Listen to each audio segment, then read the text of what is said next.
Oh, hi. This week, everything's still terrible. Weird how things don't just get fixed and are all better in the course of 2 weeks, even though the Hufflepuff in me just wants to fix everything. P.S. If you are interested in checking out my Etsy shop between now and the end of the month, all of the proceeds for June 2020 will be donated to Black Lives Matter. So get some stuff while also donating to a good cause. Trying to do my bit. Okay, as for a thing we're gonna make, y'all remember that skirt, that real good skirt, the fabric was good. The skirt came out okay, but the fabric was really, really good. I still have all of this left over, and I finally decided what I'm gonna do with it, and that is make an infinity scarf, but not just any infinity scarf. One that I can hide, yes, probably like my phone and a chapstick in, but also like, you know, emergency movie theater snacks or something. Basically, in my attempt to add pockets to every garment I own, we're attacking the accessories now. There will be no survivors at the end of this. So here's what you need. Yes, this is a float. Yes, it is sherbet. Yes, it is mostly alcohol. So there's champagne, triple sec, some Pims, and some limoncello. And hot diggity fucking damn, it's delicious. Also, y'all, my fairy godchild sent me an iron, and I'm like not entirely sure what to do with myself. It's like a real proper one, and as a ceramic plate, it produces steam. Can you fucking imagine an iron doing such a thing? And it's cordless. So I'm gonna test it out on this project and see how it does. But like, y'all are too good to me. I am genuinely in awe of how nice and supportive everybody is. Thank you. I feel like things have just been capital N, capital G, not good since like 2016. And y'all are helping me keep together, and I appreciate it. Legit, more than like you will ever know. I hope I can provide a little bit of the same, a little respite and rally crying against the garbage times we're in right now. But we're gonna make it better. That's what we're here for. So you're gonna need some kind of fabric. I mean, this is gonna work with pretty much anything you like the drape of. I can't think of a fabric this isn't gonna work with, because like stiffer fabrics are just gonna have voluminous look to it, where if you just have like a real drapey kind of heavier knit or something, it's just gonna hang lower. So it just depends on what kind of scarf look you're going for. Where this is like a wool blend situation, there's a little stretch in one direction, but not much. Yeah, I think I have enough that I can make this work. Do you like how little thought through this is? Although, isn't that what we do here every fucking week? So yes, I'm going to cut out pieces as big as possible. I want to make a nice long tube, but it doesn't necessarily have to be super wide. I like when I can have an infinity scarf that like doubles over my head, but it's not an essential, where I'm okay if it's just one single loop because it's still like a little insulation while being a fashion accessory. And I really like this colorway. Is that, did I use that right in a sentence?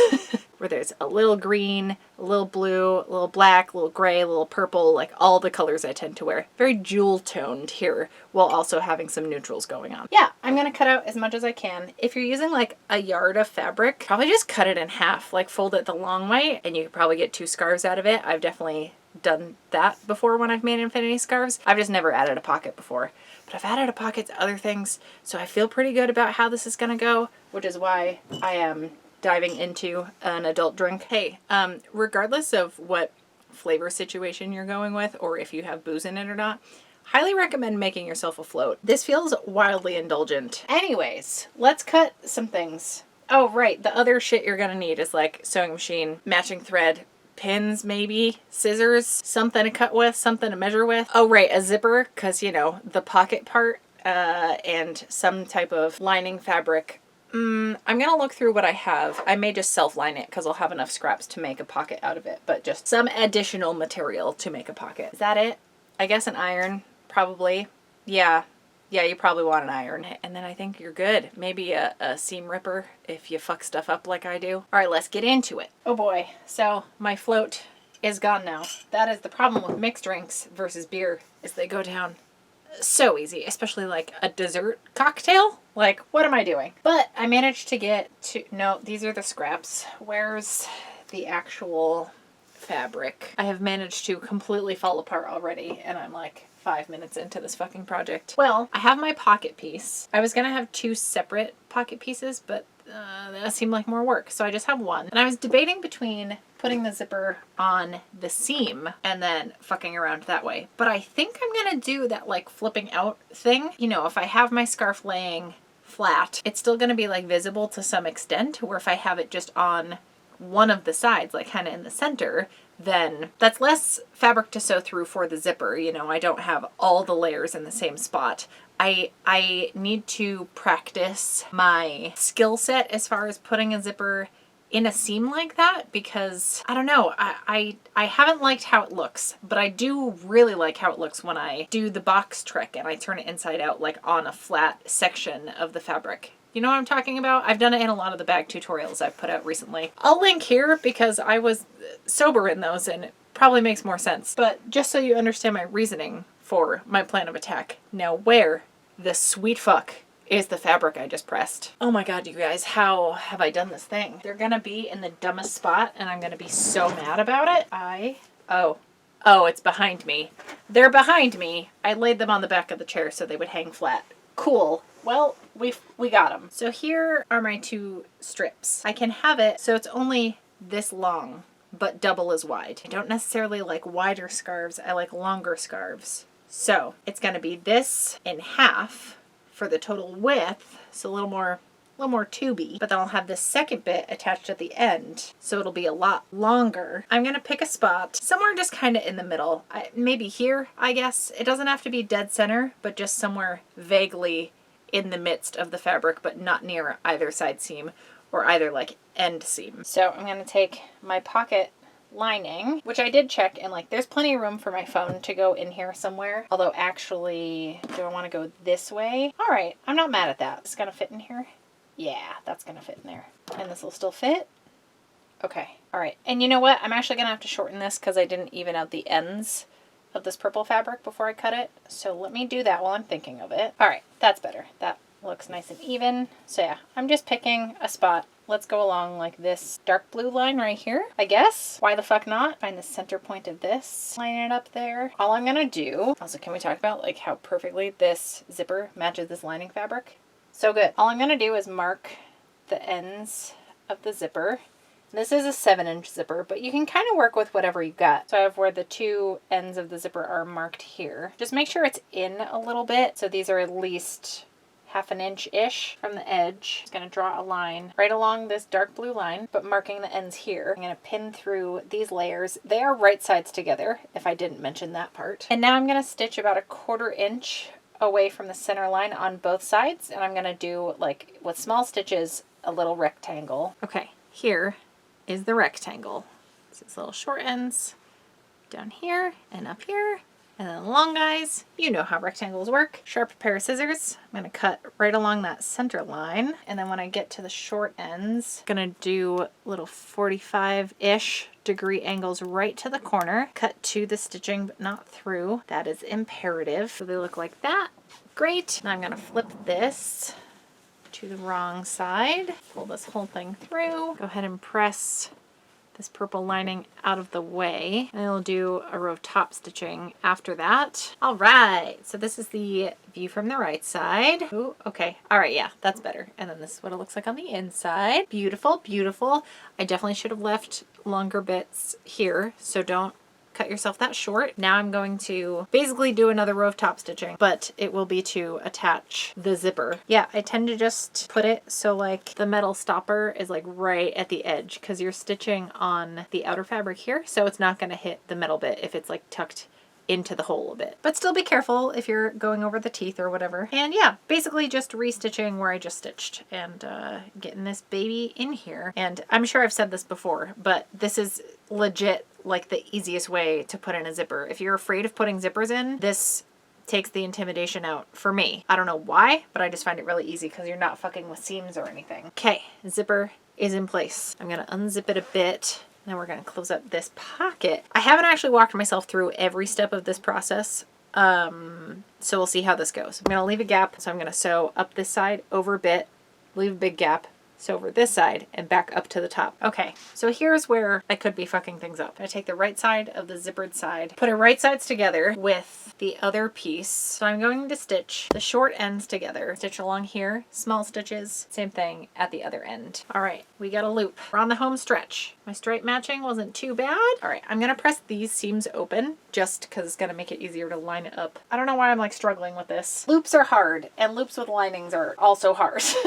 I have a backup plan, so I won't have to unpick this entire next set of stitching I'm gonna do, but I would rather not have to unpick a wool blend. All right, so now I'm going to fold the raw sides of this in on itself. So we're gonna make the tube skinnier. I'm just gonna line up those seams I just pressed to like its own end, you know? And since this is a plaid, I'll probably try to line up a lot of the other spots. Shouldn't be too hard, hopefully. I think it's gonna work, and then if it doesn't, you'll know before you go to do this, and I will have done the troubleshooting for you. I'm going to, yeah, line up and stitch this whole edge closed and see if I can pull it off through the lining. Okay, now for the moment of truth. I have this feeling in a not good way. I think one of the short ends has to get opened for this to work. Right? Yeah, we have half a tube. Fucking tubes, man. They'll get you every time. The fact that we already pressed it is like kind of helpful, so it's not a total waste. Oof, I definitely just stabbed my seam ripper into a cut I already have on my hand. That does not feel great. I'm also full of champagne and other mixers, so like,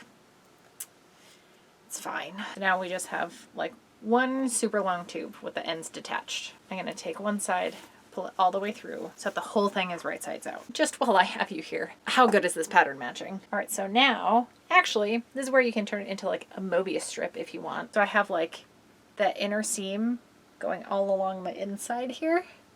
Now I can connect the ends by lining up those seams and stitching all the way around. It's a little bit of a tedious process on the machine, and I'll show you in a second. But if you want a Mobius strip where like there's always a flip in it, you just rotate this so there's like one twist in it at all times. Yeah, I might as well leave that in there. Then you just attach the ends at those seam points. So I have like these two circles, right? So I'm gonna start stitching and working my way around as far as I can, but there's gonna be a point you can't keep going. Okay, so I went around as much as I can. It's really hard to show you this on a plaid, but like the ends are mostly connected. So there's a little gap here now when you pull it out is what the rest of it looks like. So I'm just, I mean, you can hand sew this if you want it to look perfect. It's a plaid, so it's gonna be easy to hide. Because it's such a like busy print, I'm just going to fold these bits in on themselves. And I'm just gonna machine stitch that edge close. And then it's done, other than, you know, gushing over how cool it is, which we will do after the jump cut. Okay, we fixed all of the fuck ups. And this is so good. I think I can even do it like a third time if it's really cold out, which it won't be for like 6 more months, but you know, winter is coming. Winter is always coming. For the true test here,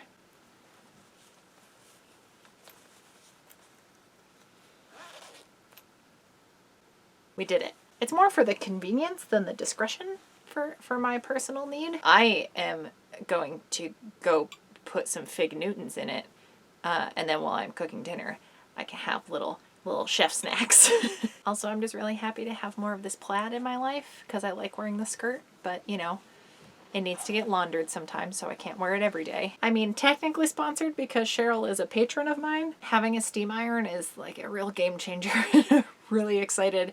It's something that's been on my list of things to buy forever. It's just, as I'm sure is the case for everyone, kind of tight right now with ye old apocalypse and whatnot. So, yeah, I am just fucking forever spoiled and I don't understand, but thank you. Whatever I'm putting out into the world that is making people be so nice to me, thank you. Thank you, thank you, thank you. Forever thank you. Is that annoying yet? Me gushing over everyone? Because like I don't know what to do with all the positivity coming my way. As I said in the beginning of the video, all of my Etsy profits for the month of June 2020 are going to Black Lives Matter. So if you want to check out my shop, I will leave that link in the description. If you want to find me other places online, I'll put links to those things as well. But more importantly, I recommend you check out the link to the Black Lives Matter website, and it will give you some resources for things to check out, like petitions to sign and phone numbers you can call and it's been very helpful for me, and I'm just continuing to self-educate, and I hope others are doing the same, because shit is unacceptable right now. And I know as a uneducated white person that I am also a part of the problem. If you are interested in making like this exact size scarf yourself, I will do a little doodle with the measurements of the exact pieces that I put together and post that page up on my Patreon. You don't have to donate to have access to it. It is because of my patrons that I get to put that stuff up for free, so thank them. I'm certainly very thankful for them. And yeah, I will see you all back here with another video next Friday. Thank you so much for hanging out. Except I definitely just put that spoon in my mouth.